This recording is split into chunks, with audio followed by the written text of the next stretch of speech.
And if you're new to recovery, you need to know that anyone who is standing up here tonight does not speak on behalf of CA or AA or any other fellowship. Next week, on a platform like this, there'll be someone else. Everyone gets to take a turn. If you stay here long enough, you get to take a turn.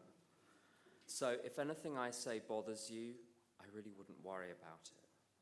If I give you an opinion, there's no point in calling your sponsor tomorrow complaining about the opinion you heard, because I may change my mind on the way home. My last drink was on the 24th of July, 1993. I was 21, I'm 44 now. And that's not because I'm good. I'm not good. Not yet. Whether I'm recovering or recovered, if you ask me are you recovered or are you recovering, I want to know who's asking and why. My friend Tom, someone asked him once, is it recovering or recovered? He said, yes, which is just the best answer. What is true is that I don't have the symptoms of active addiction anymore. When strange thoughts occur to me, and apparently we have 50,000 thoughts a day, when strange thoughts occur to me, which they do not lead me to the bottle. They don't lead me to any other substance that I have no business taking. So the physical craving is not set off. I don't have the symptoms of alcoholism, but I have a full complement of human emotions. I have a full complement of human behaviors. As my friend Anthony says, whatever you judge in recovery, eventually you'll end up doing. But those human emotions, those human behaviors are not anything I need to recover from, because being human is not an illness. So the answer to the question is yes. I've got four chapters to get through. Oh dear.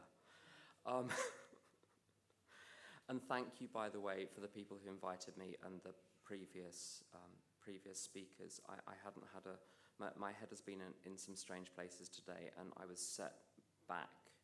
It's like, when limbs are dislocated and it has to be jammed back in place, that I feel as though that's been done to me during the course of the evening. I've got 4 chapters to look at here, to wives, family afterward, to employers, and a vision for you. And I've got a whole load of things marked, but I don't know what I'm actually going to talk about. We'll see. There was something that I did want to talk about, something that Gary said about amends. There is no one on the planet who I owe amends to that I haven't done my utmost to make amends to. There are people I can't find, but I'm up to date, which is as good as you can get, is up to date. And in the last few weeks, I had an experience which shed a lot of light on my drinking. When I was around 10 years sober, I finally tracked down someone I'd had a relationship with. I use the word relationship advisedly. It was 4 days long. Somewhere in the middle period of my drinking, around 1990. I finally tracked him down when I was around 10 years sober. I wrote a letter, beautiful. No response, but I'd done my part. And it was definitely him, definitely got there.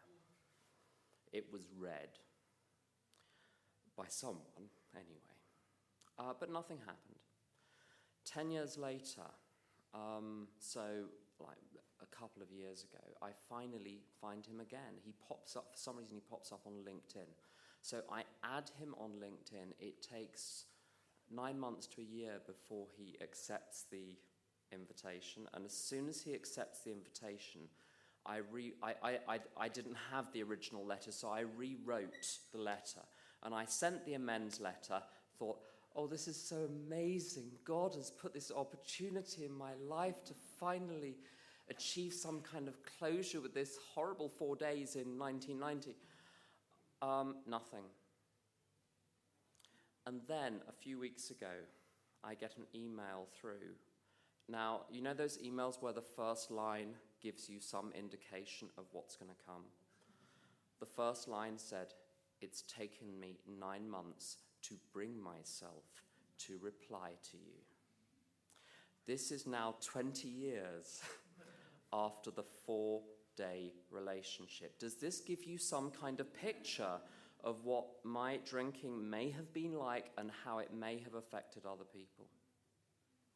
And there weren't even any particularly vile acts. The amend was simply for how I was. And the next line summed it up. It said, "You were terrifying." And that was at the age of 19. People who are alcoholics in my family die young of alcoholism. I've outlived my alcoholic brother for 16 years now. And to talk about the last 4 chapters, I want to run briefly through how we get to the last 4 chapters. Step 1 for me means that if I was sober in 1991 for a while, and I slipped, and it took me 1.5 years before I even considered stopping again. It wasn't like the next day, oh, whoops. As soon as I started again, it was like the only thing that seems real and normal and viable is to carry on caning it every night. And I was either drunk or recovering from being drunk every day for 1.5 years. And the fact that I'd been sober seemed like this weird dream. And this happened instantly. This happened as soon as I started drinking again. I have absolutely no doubt that if I started to drink again now or take anything else, I don't know if I'd be washed back up into AA or some other fellowship again. I have no way of knowing that. I started smoking cigarettes again when I was 7 years sober, having stopped for 7 years. And it took me 7 years again to stop smoking cigarettes, and I watched my father die of lung cancer through this. So I know that when a process is triggered in my body, nothing my mind can do will stop it. It has to. I have to wait till it is done. I don't get to choose when my body is done. And my friend Tom says that alcoholism is a lot like dancing with a gorilla. You're not done dancing until the gorilla is done dancing. Except in the original story, they didn't say dancing, they said dating. Except it wasn't dating either. And the relevant point, if any of you have alcoholics or drug addicts in your lives, you may discover that Al-Anon or equivalent fellowships may help. If you try to get between someone and the gorilla, someone who's dancing with the gorilla, if you try to get between them and the gorilla, you'll get your arms and your legs yanked off, and not by the gorilla alone.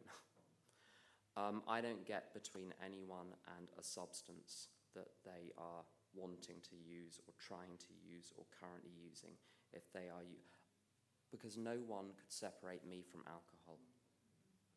Bill says in Bill's story, I was separated from alcohol, but by what? The fact that I'm sober is a gift, and if I were to give up that gift, I cannot guarantee it will be given again. Now, this is bad news, but it's not the half of it. The real bad news is I have a mind which, on occasion, will think a drink is a good idea. And this is why I need the rest of the program. And if I have a part of my mind which at any point can go ping, and I don't know about you, but when I slip, it's not like I decide to slip. It's like I'm informed by my brain we are going to slip. And sometimes I've slipped, I've relapsed, or whatever you want to call it, with a heavy heart, thinking, oh God, really?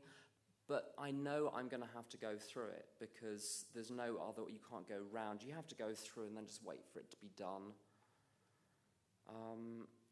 I don't decide to drink. The thought bubbles up from deep within me and whoom, and I'm gone. And the rest of the program is to stop me getting to that point. In step 2, people get very exercised about what God might be or what God isn't, or the God of their childhood or whatever. I don't need to worry about that hugely in step 2. There are some theological questions which can be addressed later on. For now, there's some more important stuff to worry about. The first thing is, do I believe that other people's lives in my fellowship have been transformed? And the answer is yes or no. Either I believe the stories of the people around me or I don't. If I believe the stories, I have to believe the transformation has taken place. The next question is there any reason why what worked for them won't work for me? And if you go to enough meetings, you'll hear your own story told back to you so many times by people who couldn't possibly share your story. It takes away every last excuse, and you've got to be pretty dishonest to say that you're different after a while. That's step 2. And yeah, there's God behind it. But in the same way that you don't need to know how a power station works to flick a light switch, you need to know, if I flick the light switch in my room, will the light come on? Well, it's hooked up to the same grid as everyone else's light switch, so yes. And the flicking the switch is the rest of the steps. Step 3. Step 3 for me mostly is about saying, yes, I'll do the rest of the steps. Not cheerfully. Cheerful comes later. So sometimes people work on step 3, like waiting to feel a particular way before they can turn their will and life over to God. Well, you may or may not have that. You may be graced that, but not. I've taken step 3 through gritted teeth because I have no other option. But there is something more abstract. There is something more spiritual behind it, and I think it's this. There's a little deal with God that I sign up to in step 3. It's where I say, if I stay close to God and perform his work well, I'm going to be looked after. And looked after in lots of material, practical ways, in that, I needed an occupation when I got sober. I needed to earn some money to pay the rent, to live somewhere. And, people helped me find a job. I needed people to listen to me. I needed people to tell me what to do. I needed people to do all sorts of things, and those people were brought into my life. When I committed to following the instructions of people who I didn't much care for, but who were doing better than me, then I found myself oddly looked after. And I woke up morning after morning after morning thinking, I'm really glad I didn't drink last night. I want to drink now, but I'm glad I didn't drink last night. So it works, but that's the deal that I sign up to, is that my life in step 3 becomes none of my business. My conduct becomes my business. What am I going to do today? If you have any doubt, find some people in your fellowship who are functioning well and are cheerful and are active in service, and say, I don't know how to have a day sober. What do you do with the day sober? I needed to ask that question. There were people who could tell me the answer to that. In step 4, I love what the chap earlier said about that. It's not about my part. Sometimes people say in this situation, I don't know which bit of it is my responsibility and I don't know which bit of it is their responsibility. I'll give you the answer now. My actions, my thoughts, my feelings, my words, my internal life are my responsibility. Your actions, your thoughts, your beliefs, your attitudes, your words, anything with your in front of it is your responsibility. Clear? Good. No one is, and this is the big lesson that I got out of step 4. If I believe that my happiness is down to anything anyone is doing, Whether they're in the room with me, whether it's someone 20 years ago, whether it's Donald T., whoever it is, I'm deluded. I've infantilized myself. I've made someone else responsible for my emotions. This is what step 4 is about, is discovering how I thought it was all them, but actually it's me. And the reason why it's me is because every single resentment I've ever had, it's because your behavior has not matched my demand. And the only reason I knew to get angry at you is because somewhere in the corner of my mind, I was measuring your behavior against the little template I had for it. And I thought, oh. To have a resentment, I've got to be playing God. To have a resentment, to be upset by anything, it's because I've got a plan. And I can't rely on God and play God at the same time. Fear is a big topic in recovery. Are there any children left in the room?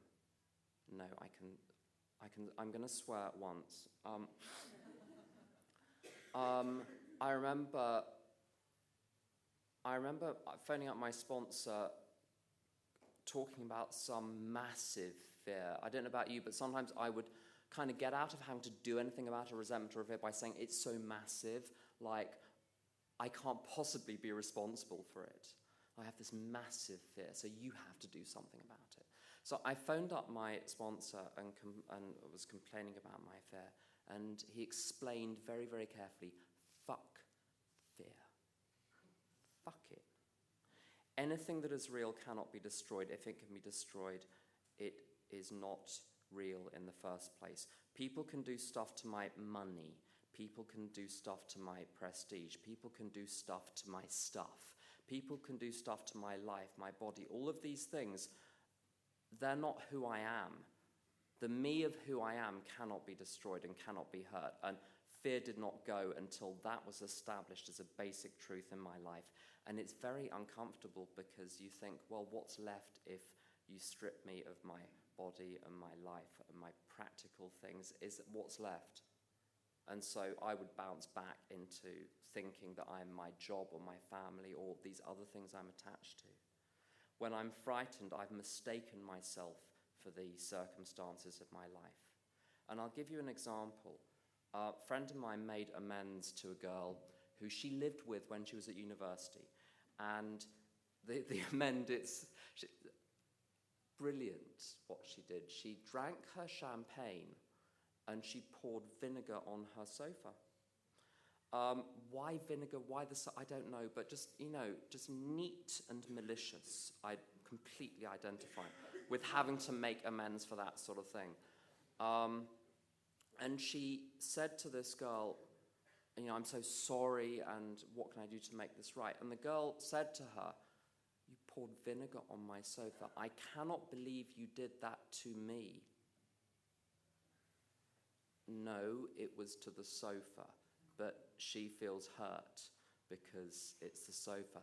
Have you ever worn a white shirt and you make the mistake of going to an Italian restaurant and not ordering the pizza? And so you splash something and you feel embarrassed, like when people see the splat on your shirt, you've mistaken yourself for your shirt. Which shows you how confused you are. You do a piece of work, like a document, and someone criticizes the document, and I feel hurt. I've mistaken myself for little black letters on white pieces of paper. But since everyone is completely mad, you think it's completely normal, and it's not. And this is what step 4 has taught me. And until it's taught you that, it's not done.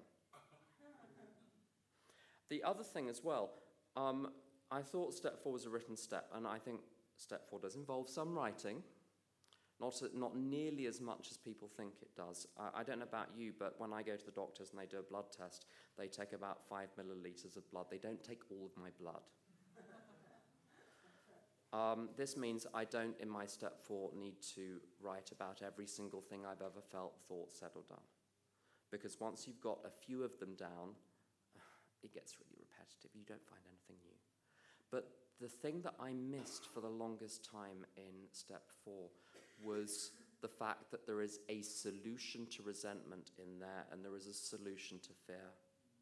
And the solution to resentment is to look at the situation from the other person's point of view and say, and this is what I've been taught to do, is to say, why are they behaving like a schmuck? Well, they're frightened. I only behave badly when I'm frightened. What are they frightened of? Have I ever been frightened of those things? Have I ever been frightened that I won't get enough sex, money, power, prestige, comfort, thrills, and looks to get me through the day? Oh my God, I'm just like them. I've never thought that through and not discovered myself to be just like the person I resent. And if I want to be let off the hook myself, I have to let them off the hook. And if there is one person on the hook, everyone's on the hook, including me. And so the job then is to say to God, show me how to take a kindly and tolerant view of every single person. And you get shown. I'm afraid God comes through with that one. You may not like the answer you get, but you'll be shown. Show me how to take a kindly and tolerant view of Budum, whoever it is. And done persistently enough, that works. I don't pray for them because they're not the one who's in trouble. I'm the one that's in trouble because I've made the mistake of thinking they're attacking me when they're not. They're not, as a friend of mine said, she's not shouting at you, she's shouting near you. All the things that have ever been done to me were not done to me, they were done next to me, because the me of who I am can't be destroyed. Step 5, by the way, I go through the steps once a year with my sponsor because why not? I might as well get my money's worth out of him. And in case you're new, no, we don't pay them, although we do sometimes buy them expensive gifts. No, we don't, we really don't. That's an old tradition we perhaps should revive. But when I take step 5, I share the stuff with my sponsor and I share it with 2 other people. And I share it until I'm no longer embarrassed about anything on there. And then I can look anyone in the eye. One of the reasons I go through the steps once a year is maybe I'm sicker than some people. Well, if I am, that's fine by me. It's partly because when friends of mine have gone off track and eventually left recovery and gone back into the bar, it happens slowly. The drift, as I heard someone say once, people leave AA one judgment at a time. So there isn't this grand exit. It's gradually, it's like falling asleep. It's just, your eyes start drifting. I don't want to fall asleep. And whenever I go through the steps, even though nothing technically is new, like the mechanism is not new, and the material is not new, it hits me in a way that it hadn't in all of the inventory throughout the year, on this little bit there, this little bit there. I put it all in one place, get it all out onto the table with one person, and somehow it gives me the willingness to move up to the next level. I can't explain technically why that happens, but I was stuck for a lot of years thinking, I'm working steps 10, 11, and 12 to the best of my ability. But I was stuck in major relationships in my life which were not moving forward. And when I started about 7 years ago, once a year, going back to step 1 as though I'd never done it before, and vroom, going all the way through until, boom, step 9 completed, my life has changed and gone up a level each time where it had been stuck for 5 years before. So I've proved again and again and again to myself that this works. The amends as well, I've mentioned those in brief.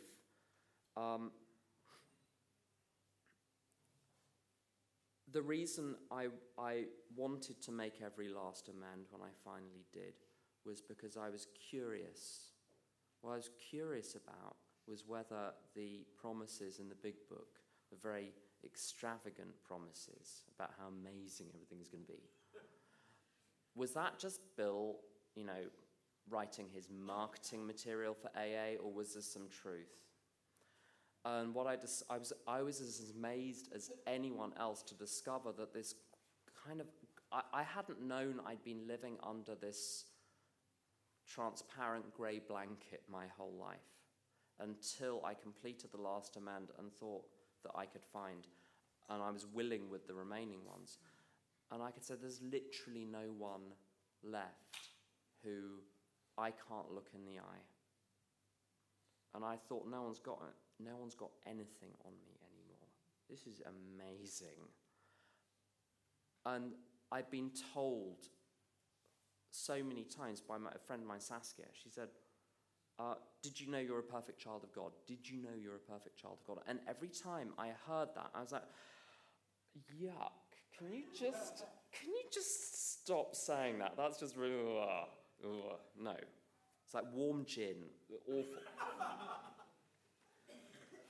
But when I met the conditions, suddenly it struck me not just as true, but as obvious and as true of everyone else as it was of me. And I was like, oh my God.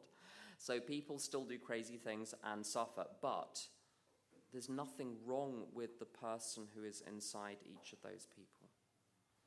And it's changed everything.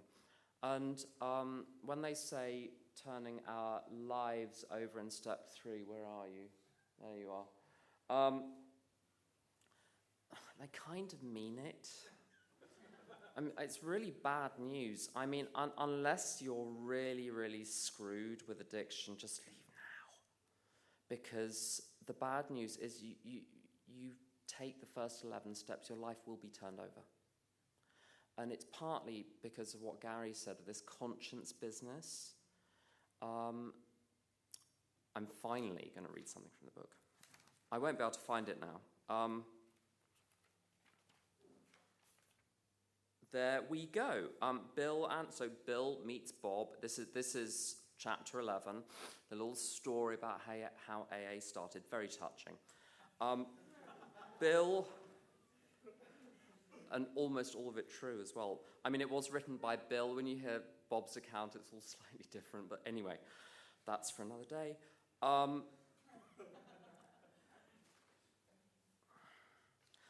But life was not easy for the two friends. It's very Enid Blyton, the writing here. But life was not easy for the two friends.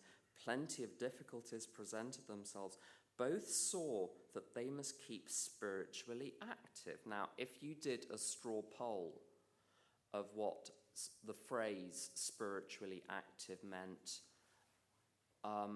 inside CA, AA, whatever A, let alone society as a whole, you'd get all sorts of stuff about breathing and mindfulness and posture and candles and dolphin music or whatever, the special music you have to listen to contact God.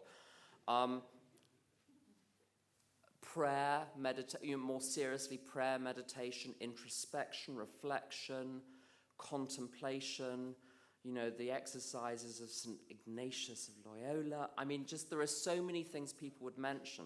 How many people would, now the next line is very instructive, how many people would say that to keep spiritually active would be this? One day, they called up the head nurse of a local hospital. That is spiritually active, because I bet they both had other things to do. I've got other things to do. I have a career. I teach people how to do the career that I do. I'm possibly going into a new career, so I'm preparing for that. So I got 3 kind of weights there.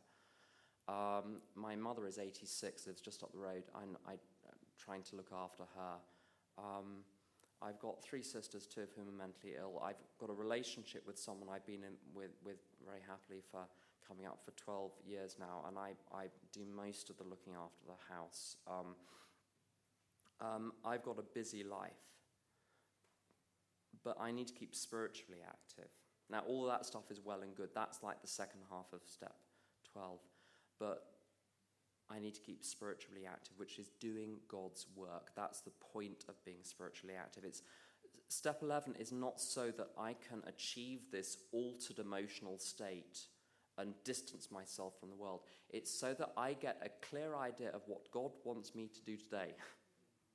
So there's lots of fancy footwork that can be done in step 11, but the ultimate purpose is for me to have a pen and a piece of paper and a list of things to do. And those things that I need to do in step 12 are pretty clear. I need to sponsor anyone who asks where it's appropriate for me to sponsor them. That sometimes there are people it's more appropriate for them to be sponsored by someone else, and we have that discussion. But like Gary, a lot of time goes on this. I'm involved in 2 home groups. I do service within the AA structure. I'm on a national subcommittee, so I get to... for instance, I wrote a letter. I got to write a letter last year with lots of pamphlets about AA in soft copy, and it went to 1,200 health professionals going from Cornwall all the way to Kent, dealing with service personnel and veterans, and now 1,200 medical professionals are better informed about AA, and these are people where, in some cases, 2/3 of their caseload are people with alcohol problems. And you do that and you come back home to the little things that you were bothered about earlier, and you think, really? I was wasting my consciousness on that junk when there is so much more to be getting on with in the world. That's the point. It's having your consciousness raised to a new level. I never solved the problem at the level of the problem. I solved the problem by being raised by God up to a higher level. And I get raised up to a high level by sitting there in the morning with a pen and a piece of paper saying, God, what do you want me to do? Some other things on the earlier chapters. To wives is completely amazing. I think one of the reasons I've been in a relationship for 11, 12 years, part of it is luck. I happen to have found someone who is willing and able to be in a relationship with me, which just on a daily basis still amazes me. But this is my job in the relationship. And everything they say to wives applies to anyone who has an alcoholic or an addict in their lives. Try not to condemn your alcoholic husband no matter what he says or does. He is just another very sick, unreasonable person. Treat him when you can as though he had pneumonia. When he angers you, remember that he is very ill, which means that I am not permitted in my relationship to criticize the other person for anything at any time. And if you want to know how to stay in a relationship for 12 years, that's a really good start. And I go to Al-Anon too. My Al-Anon program consists largely in minding my own effing business and keeping my big effing mouth shut. And it's amazing how much that achieves. And there's further information on relationships. Basically, between page 117 and the end of the family afterward, the exercise I was given was to go through and write down every instruction about what it says not to do, put those on a piece of paper, and then take another piece of paper and write down every instruction about what it says to do. And you end up with a list of spiritual don'ts and a list of spiritual do's, and they are completely amazing. One bit which I find incredibly useful on page 118. Where are we? You must not expect too much. Do you ever expect too much of the other person you're in a relationship with? Now, how do you know whether it's too much? The trick is if you're expecting anything, it's too much. You must not expect too much. His ways of thinking and doing are the habits of years. So, you know that thing where you think, if I explain it carefully one more time, they'll finally get it? No, whatever they're doing, they've been doing that. They had the deal worked out decades ago. You explaining it is not going to help. Patience, tolerance, understanding, and love are the watchwords. Show him these things in yourself, and they will be reflected back to you from him. Live and let live is the rule. If you both show a willingness to remedy your own defects, there will be little need to criticize each other. And so the trick is I happen to, more through luck than judgment, found someone that has the natural ability to spot where they're wrong and correct it. Now, not nearly as quickly as I would have them, but nonetheless, there's some patient improvement. But the real point is this. I don't get to criticize at all. And I made the mistake a few years ago of having a go. When you do the washing up loudly to indicate that it's actually the other person's turn. And if you do it loudly enough, they'll realize and say, I'm so sorry, it was my turn to do the washing up. I was doing that. And I eventually had to verbalize because he wasn't getting the hint. So I said, you could do the washing up occasionally. And he left the room, and I thought, oh, God, I'm in trouble. And he came back 10 minutes later, and he said, I have never, ever criticized you. I could make a list too. And what I realized in this was I was with someone who was basically a good person and was basically getting most things right most of the time. And I'd spent my whole life having relationships with people thinking, if only I can whip them into shape, then we'll have an amazing time. I needed to find someone that was not cookie dough, that was already cookies. And the only way to find someone who was willing to be like that, who was willing to be with me, was to be cookies myself, not cookie dough. I didn't need to be work in progress. I needed to have my shit sorted out first before anyone healthy was going to be interested in me. And what I learnt from someone in AA, this is the only relationship advice I really have, is that I don't know how to have a healthy sick relationship. When I'm in a sick relationship, on any level, whether it's intimate or otherwise, I cannot make it healthy because it's there because of our mutual sickness. I needed to get healthy, and then healthy people were drawn into my life. I can't tweak sick relationships and make them well.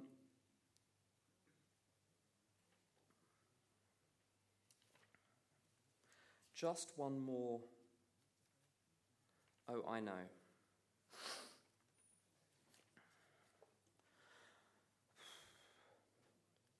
I think that the condition in CA is probably better than AA in that there are a lot more, the density of really strong meetings is much greater than it is, this is an opinion, in AA. You have to travel a lot further, you have to wade through a lot more how was your day meetings. Now they're fine, but they don't help me. They're fine. They can do that.